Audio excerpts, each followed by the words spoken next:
오늘의 말씀 열왕기하 14장 23절에서 15장 7절까지 말씀입니다. 유다의 요아스 왕의 아들 아마샤 제15년에 이스라엘의 여호아스 왕의 아들 여로보암이 왕이 되자 사마리아에서 41해 동안 다스렸다.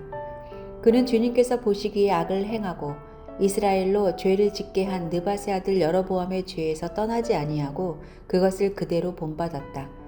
그러나 그는 이스라엘의 국경을 하맛 어기로부터 아라바 바다까지 회복하였다.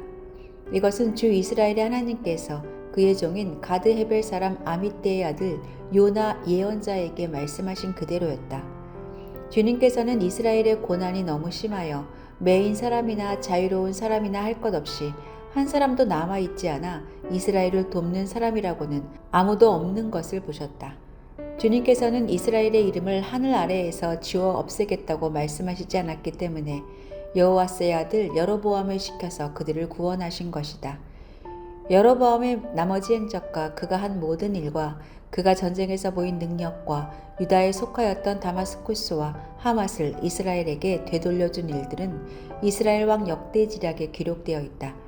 여로보암이 그의 조상인 이스라엘의 왕들과 함께 누워 잠드니 그의 아들 스가랴가 그의 뒤를 이어 왕이 되었다. 이스라엘의 여로보암 왕 제27년에 유다의 아마샤 왕의 아들 아사랴가 왕이 되었다. 그가 왕이 되었을 때 그의 나이는 16이었다. 그는 예루살렘에서 52해 동안 다스렸다. 그의 어머니 여골리아는 예루살렘 태생이다. 그는 자기의 아버지 아마샤가 한 모든 일을 본받아 주님께서 보시기에 올바른 일을 하였으나 산당만은 제거하지 않아서 그때까지 백성은 여전히 산당에서 제사를 드리고 분향을 하였다. 그리하여 주님께서 왕을 치셨으므로 왕은 죽을 때까지 나병 환자가 되었고 격리된 궁에서 살았다. 왕자 요담이 왕실을 관리하며 나라의 백성을 다스렸다. 아사랴의 나머지 행적과 그가 한 모든 일은 유다왕 역대지략에 기록되어 있다.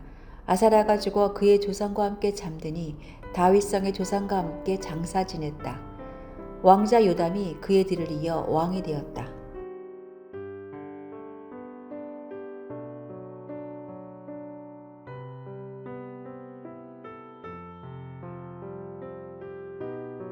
우리는 악한 자는 모두 실패하고 심판받을 것이고 선한 사람 그 삶이 어려워도 결국은 하나님의 도우심으로 성공한다는 믿음을 가지고 살아갑니다. 그러나 현실 속에서 그렇지 않은 경우를 많이 바라봅니다. 악인이 세상에서 성공하고 선한 사람이 실패를 거듭할 뿐만 아니라 병에 걸려 비참한 마지막을 맞이하기도 합니다. 이것을 사람의 시선에서 바라보면 한없이 불공평해 보이고 이해할 수 없습니다. 다만 우리는 온 우주의 역사를 주관하시는 하나님의 공의를 신뢰하고 악하지만 성공한 사람을 부러워하지 않고 선하지만 징계받는 사람을 통해 경계를 삼아야 합니다. 아직 아마샤가 유다의 왕일 때 북이스라엘에서는 요아스의 아들 여로보암이 왕이 되어 40년간 다스립니다. 그는 여호와 보시기에 악을 행하지만 많은 이스라엘의 영토를 회복했습니다. 하나님은 이스라엘의 고난이 심하여 도울 자가 없는 상황 속에서 여로보암의 손을 통해 당신의 백성을 구하셨습니다. 한편 유다의 왕이 된 아마샤의 아들 아사랴는 아버지의 길을 따라 정직히 행하였지만 그도 산당을 제거하진 않았습니다. 그리고 그는 말년에 하나님의 징계로 나병 환자가 되었고 왕자인 요담이 대신하여 나라를 다스렸습니다. 이스라엘 왕 여로보암 2세는 오랜 기간 통치하며 잃었던 국경을 회복하고 나라의 힘을 회복했습니다. 하나님은 그를 선하다고 평하지 않으십니다. 그러나 당신의 백성의 고난을 두고 보시지 않고 나름 능력 있는 그를 도구로 사용하셨던 것입니다.